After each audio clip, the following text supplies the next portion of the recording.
이 아침에 살펴볼 하나님의 말씀은 시편 11편 말씀입니다.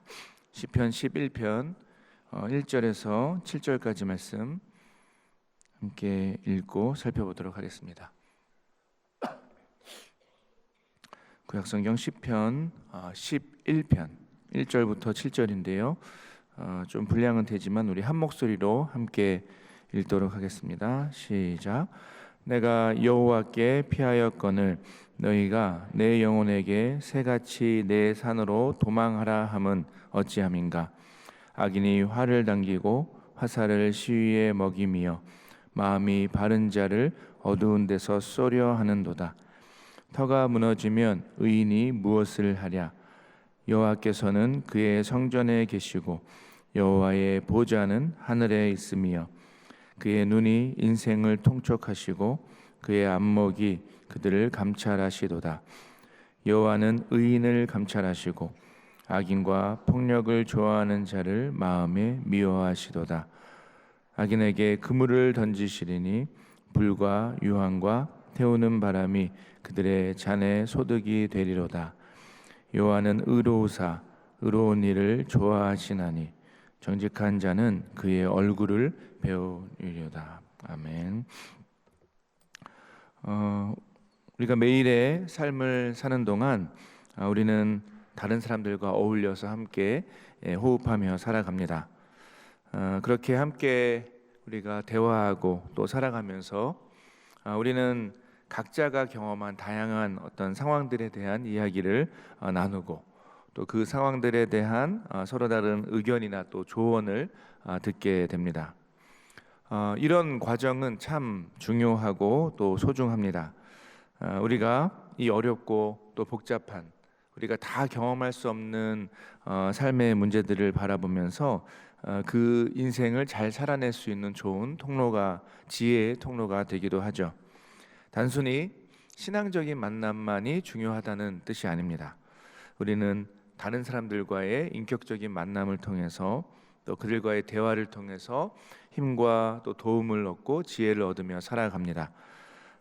인격적으로 성숙하기 위해서 특히 우리는 다른 사람의 이야기에 귀 기울이고 또 그들의 조언을 잘 듣는 것이 참 유익한 일인 것은 분명합니다.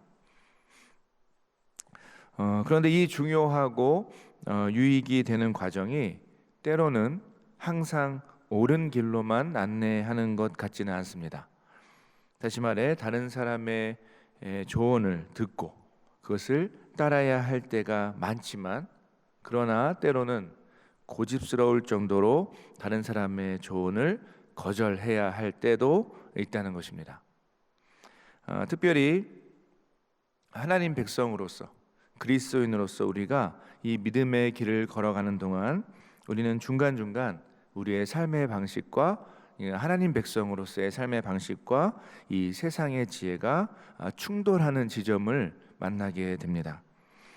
이런 상황에서 우리는 믿음이라는 중요한 우리 삶의 분명한 기준을 갖고 이 세상의 지혜가 아닌 세상의 삶의 방식이 아닌 하나님의 방법을 선택하는 것이 바로 저와 여러분 우리 그리스도인들의 삶의 모습이라고 할 수 있습니다.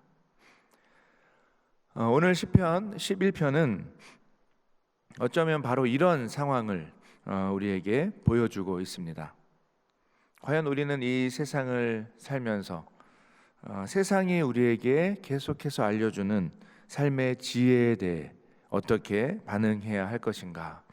바로 이 질문에 대해 다윗은 우리에게 한 가지 굉장히 중요한 하나님 백성의 변하지 않는 삶의 방향을 소개하고 또 노래하고 있다는 것이죠. 오늘 우리가 읽은 시편 역시 시편 1권에 해당되는 모든 대부분의 시들이 그런 것처럼 타이틀에서 볼 수 있는 것처럼 다윗의 시입니다. 본문의 내용을 대충 재구성해 보면 다윗은 아마 자신을 향해 어떤 조언을 하는 주변 사람들의 이야기를 듣게 된 것 같습니다. 그런데 그 조언은 어떤 한 사람의 말이 아니라 여러 사람이 같은 마음으로 다윗에게 했던 조언처럼 느껴집니다. 무엇보다 다윗의 상황을 잘 이해하고 있는 입장에서 했던 조언으로 보인다는 것이죠. 1절에서 3절의 내용이 그 상황을 설명하는데 제가 다시 한번 읽어보겠습니다. 내가 여호와께 피하였거늘 너희가 내 영혼에게 새같이 내 산으로 도망하라 함은 어찌함인가. 악인이 활을 당기고 화살을 시위에 먹이며 마음이 바른 자를 어두운 데서 쏘려 하는도다. 터가 무너지면 의인이 무엇을 하랴. 이 부분을 읽어보면 다윗이 정확히 어떤 상황이었는지는 우리가 알 수는 없습니다. 하지만 대충 그 상황이 머릿속에 그려집니다. 악인이 있었던 것 같습니다.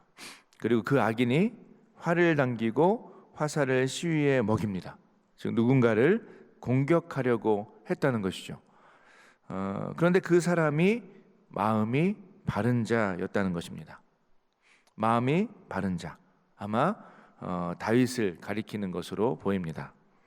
문제는 이 악인이 마음이 바른 자 다윗을 어두운 데서 쏘려 했다는 것입니다. 무슨 말이죠? 다윗이 예상하지 못하는 순간에 기습적으로 공격을 하려고 했던 것입니다. 상황은 좋지 않았던 것으로 보입니다. 이런 다윗의 상황을 이해하고 그 다윗을 걱정하면서 여러 사람이 다윗에게 조언을 했던 것으로 보입니다. 그 조언의 내용이 1절의 내용처럼 새같이 내 산으로 도망하라 라는 것이었습니다. 쉽게 말하면, 바꿔 말하면 지금 상황이 좋지 않으니까 네가 지금 하고 있는 일을 내려놓고 목숨을 지키기 위해서 빨리 다른 곳으로 도망하라 라는 뜻이었죠. 자, 그러면서 3절에 근거를 댄 것입니다. 터가 무너지면 의인이 무엇을 하랴. 무슨 말이죠? 쉽게 말해 다윗, 당신이 아무리 떳떳해도 모든 상황이 안 좋으면 아무 의미가 없다. 당신이 아무리 노력해도 상황이 좋지 않으면 그것은 계란으로 바위를 치는 것밖에 되지 않는다. 모든 것이 당신에게 불리한 상황입니다 라는 말로 바꿔볼 수 있습니다. 사람들이 이렇게 조언을 했던 이유는 1절 앞부분에 다윗이 이미 고백하는 것처럼 이런 어려운 상황 속에서, 이런 삶의 상황 속에서 다윗이 선택한 일 때문에 이런 조언들을 했던 것이라는 것이죠. 그 다윗의 선택은 무엇이었습니까? 내가 여호와께 피하였거늘.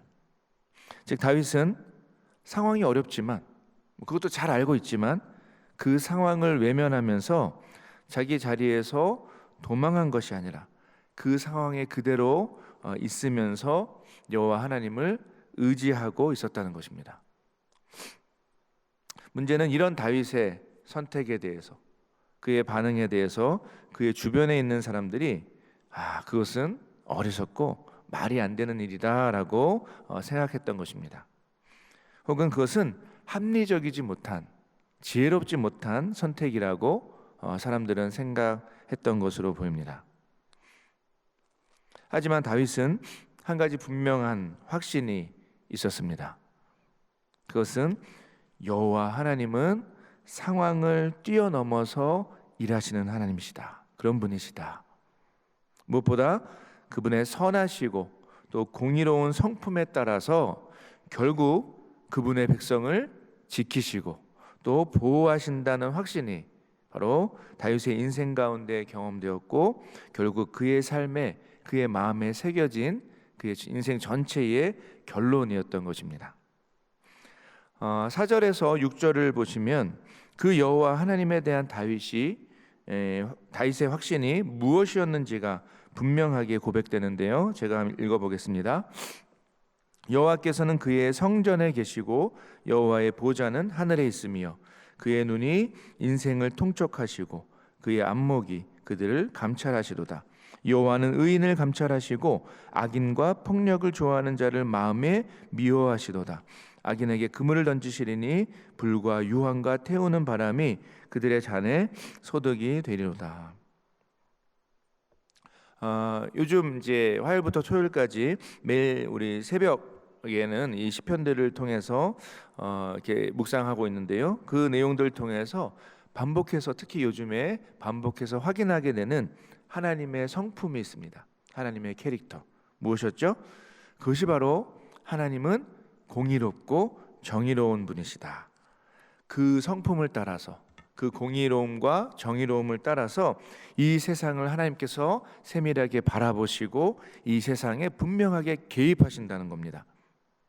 우리가 다 그분의 일하시는, 하나님의 일하시는 방식을 우리의 머리로 다 이해하고 완벽하게 알 수 없지만, 한 가지 분명한 것은 하나님은 악인을 미워하시고 의인을 도우신다는 사실이죠. 다윗은 이 하나님의 성품을 잘 알고 있었습니다. 자, 그래서 비록 그의 상황이 좋지 않고 심지어 위험할 수도 있었지만 그는 자신에게 맡겨진 소명의 자리, 부르심의 자리를 떠나지 않고 그 자리에서 여호와 하나님을 의지하고 있었다는 겁니다. 다윗의 소명의 자리, 부르심의 자리가 어디였는가? 오늘 본문에서 정확히 알 수는 없습니다. 가장 가능성이 높은 것은 그의 왕의 자리에서 자신을 공격하는 사람들의 상황을 마주했을 수도 있습니다. 아니면 그가 양을 치는 목자의 일을 할 때였을 수도 있습니다. 그 자리가 어디였는지는 그렇게 중요하지 않을 수 있습니다. 또 그 자리가 어디였는지 우리가 정확히 알 수는 없지만, 한 가지 분명한 것은 다윗은 그냥 자신의 상황이 좋지 않다고 해서 쉽게 그 자리를 포기하고 도망치려고 하지 않았다는 사실이죠. 이런 다짐이 오늘 시편의 구조를 보면 분명하게 드러나 있습니다. 1절에서 볼 수 있고 또 마지막 7절에서도 볼 수 있듯이 다윗은 여호와께 피하고 또 의롭고 정직한 일을 하기로 했다는 것이죠. 이런 점에서 오늘 시편의 내용은 우리에게 굉장히 중요한 질문과 메시지를 전달하고 있습니다.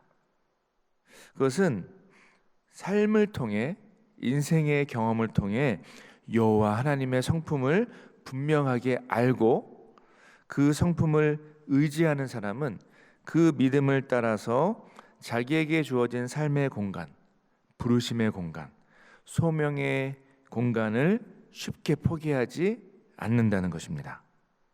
이 믿음의 반응이 오늘 본문에서 아름답고 또 한편으로 단호한 믿음의 노래로 선포되고 있는 것이죠. 여러분, 사실 오늘 본문의 상황은 단순히 다윗만이 아니라 모든 그리스도인, 하나님의 백성이 똑같이 생각보다 자주 마주하는 상황이 됩니다. 우리는 믿음의 길을 걸어가면서 자주 어려움을 경험합니다.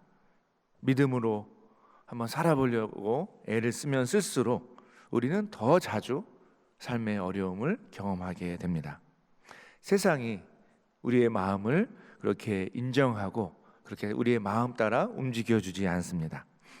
우리가 처하는 상황이 좋았던 적은 사실 그렇게 많지 않은 것 같습니다. 우리는 쉽지 않은 삶의 무게 때문에 자주 지치고 쓰러지고 무너지곤 합니다. 자, 문제는 이런 우리 인생의 상황, 삶의 상황 속에 있는 우리들을 향해 주변에 많은 사람이 끊임없이 각자의 조언을 쏟아내곤 합니다. 그런데 그 조언들 가운데 특히 하나님을 알지 못하는, 또 믿음이 없는 세상의 목소리가 계속해서 자주 들려주는 메시지가 있습니다.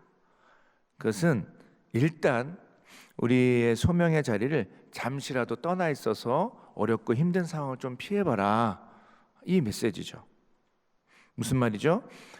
바로 우리가 오랫동안 지켜왔고 정말 소중한 가치로 생각하는 삶의 그 어떤 공간을 포기하라는 유혹입니다. 그 자리는 내 직업의 자리가 될 수도 있습니다. 그 자리는 교회 안에서 우리가 해왔던 섬김의 자리일 수도 있습니다. 봉사의 자리일 수도 있죠. 혹은 내가 하나님 안에서 받은 소명, 그리고 다른 사람들을 섬기며 살아가는 그 어떤 삶의 자리가 될 수도 있습니다. 단순히 교회 사역들만을 말하는 것이 아닙니다. 가장 강력하게는 내가 평생 하나님 안에서 정말 소중하게 여기는 나의 삶의 가치, 나의 삶의 비전, 그 비전의 공간일 수도 있습니다. 하지만 소위 말하는 번아웃이라는 표현이 있죠. 번아웃이 되었을 때, 삶에 지치고 무기력해졌을 때, 삶의 어려움과 고난의 문제가 다가왔을 때, 혹은 우리 안에 있는 연약함이나 또 죄의 문제를 발견하게 되었을 때, 우리가 정말 별로 별 볼 일 없고 가치가 없다라는 사실을 마주하게 되었을 때, 혹은 관계의 어려움을 당하고 있을 때, 그때 우리는 우리가 소중히 여겼던 그 소명의 자리를 포기하고 떠나고 싶은 강력한 유혹을 종종 받게 됩니다. 이 유혹의 목소리는 의외로 가장 친한 가족으로부터, 아니면 친구로부터, 혹은 내 자신의 내면의 소리로부터 이 메시지가 들려올 수도 있습니다. 이런 상황을 마주할 때, 이런 상황을 맞닥뜨릴 때 여러분, 우리는 무엇을 선택하고 어떻게 반응해야 할까요? 오늘 다윗의 고백에는 우리가 분명하게 붙잡아야 할 진리가 있습니다. 우리의 우선순위는, 최우선순위는 바로 우리가 말씀을 통해서, 또한 우리 믿음의 삶이 선물한 이제까지의 하나님의 은혜의 체험, 그 삶의 경험을 통해 하나님을 의지하는 것에 우리 삶의 최우선순위가 있다라는 것이죠. 다윗은 그 방법으로 여호와께 피했다라는 개념을 우리에게 오늘 말씀을 통해 알려주고 있습니다. 실제로 이런 것입니다. 우리는 우리 삶에 다가온 어려운 상황을, 고난과 어려움을 우리 스스로 묵상하면 묵상할수록 어떻게 될까요? 우리의 상황 자체를 바라볼 때 어떻게 될까요? 당연히 그 상황에 압도되고 눌리게 됩니다. 깊이 있게 묵상하면 할수록, 상황을 예리하게 분석하면 할수록 우리는 주어진 어려운 상황에 압도되고 눌리게 되죠. 우리는 우리 안에 있는 연약함도 마찬가지입니다. 내 안에 있는 부족함과 죄를 바라보면 바라볼수록, 그것을 파면 팔수록 그 연약함에 압도당하게 됩니다. 하지만 그 모든 상황 속에서 살아계신 하나님 앞에 나아가서, 일단 하나님 앞에서 나아가서 하나님께 피해서 말씀을 붙들고, 약속의 말씀을 붙들고 그분께 우리의 모든 상황을 또 기도 가운데 쏟아내는 그런 믿음의 반응을 통해 그때 우리는 새로운 힘과 능력을 경험하게 됩니다. 이건 분명한 사실이고 우리가 이제까지 반복적으로 체험해 왔던 진리인 줄로 믿습니다. 사람들은, 혹은 우리는 그냥 아무것도 하지 않고 쉬고 그냥 숨어 있고 싶을 때가 많습니다. 하지만 믿음의 삶을 조금이라도 걸어온 사람들은 체험적으로 알고 있습니다. 그렇게 한다고, 그냥 무조건 쉰다고 우리의 삶이 회복되지 않는다는 것을 우리는 잘 알고 있습니다. 진짜 쉼과 회복, 참된 쉼과 회복은 어디서 나옵니까? 그것은 하나님께 달려가 그분과 함께 우리에게 주신, 우리의 가슴을 설레게 하는 그 소명과 부르심의 자리를 지킬 때, 그때 진짜 쉼과 회복이 우리 가운데 경험되는 것이죠. 여러분, 오해하시면 안 되는데, 이것은 그냥 몸이 힘들고 아파도 여러분 교회에서 계속 봉사하시고 일을 많이 하십시오, 제가 담임 목사가 돼서 입장이 바뀌었습니다, 이런 뜻이 전혀 아닙니다. 제가 강조하는 것은 저와 여러분 안에 있는 비전, 하나님의 꿈입니다. 만약 우리가 우리의 삶에 주어진 어려운 환경과 고난 때문에 그 비전을 내려놓고, 그 가슴 설레는 소명과 부르심을 내려놓고 그냥 쉬는 것, 그냥 큰 의미 없이 살아가는 것에 만족한다면 그것이 바로 여러분 믿음이 없는 삶이라는 것을 우리는 기억해야 한다는 것이죠. 믿음의 삶은 무엇입니까? 그것은 우리의 고통과 아픔, 어려움 속에서도 주님을 향한 믿음의 시선을 들 때 우리에게 힘과 용기와 능력, 또한 참된 힘과 회복을 주시는 그 주님을 바라보며 우리 소명의 자리, 하나님께서 우리에게 맡겨주신 그 삶의 자리를 포기하지 않는 삶이 여러분 주님 앞에 정말 아름다운 믿음의 삶이 되는 것입니다. 사랑하는 여러분, 지금 현재 여러분의 마음은 어떠십니까? 다윗의 상황처럼, 본문의 다윗처럼 좋지 않은 상황 속에서, 어려운 상황 속에서 소중한 삶의 비전을 좀 내려놓고 그냥 어디로 떠나서 마냥 아무것도 하고 싶지 않은 그런 마음은 아니십니까? 하지만 오늘 말씀을 붙들고 우리 삶을 돌아보면 그것은 전혀 올바른 답이 될 수 없음을 확신하게 됩니다. 여러분, 우리 믿음의 반응은 여호와 하나님을 의지하고 그분께 달려가는 것을 통해 나타나야 합니다. 어떤 상황 속에서도 우리의 가슴을 뛰고 또 설레게 하는 그 주님의 부르심의 자리, 소명의 자리를 붙잡고 포기하지 않는 것이죠. 잠깐 멈출 수는 있지만 결국에는 그 자리로 돌아가는 것입니다. 사랑하는 여러분, 여러분에게 다가오는 그 삶의 어려움과 또 거기서 비롯된 또 도망하고 싶은, 포기하고 싶은 삶의 유혹, 사람들의 목소리는 무엇입니까? 말씀을 맺겠습니다. 여러분, 오늘 말씀을 다시 한번 우리가 붙들고, 약속의 말씀을 붙들고 다시 한번 믿음으로 여호와께 피하는 저와 여러분이 되길 바랍니다. 상황이 어렵다고 두려워하지 마십시오. 지쳤다고 그냥 도망하려고 하지 마십시오. 믿음으로 하나님께 나아가, 일단 하나님께 나아가 말씀과 기도로 인내하고 또 승리하는 우리가 되길 바랍니다.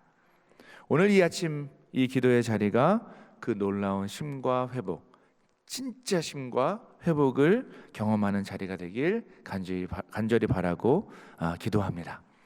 우리 함께 말씀을 의지하면서 합심해서 선포된 말씀을 먼저 우리의 마음에 새기고 기도하고요. 그 다음에 우리 교회를 위한 기도 제목으로 한 번 더 기도하도록 하겠습니다.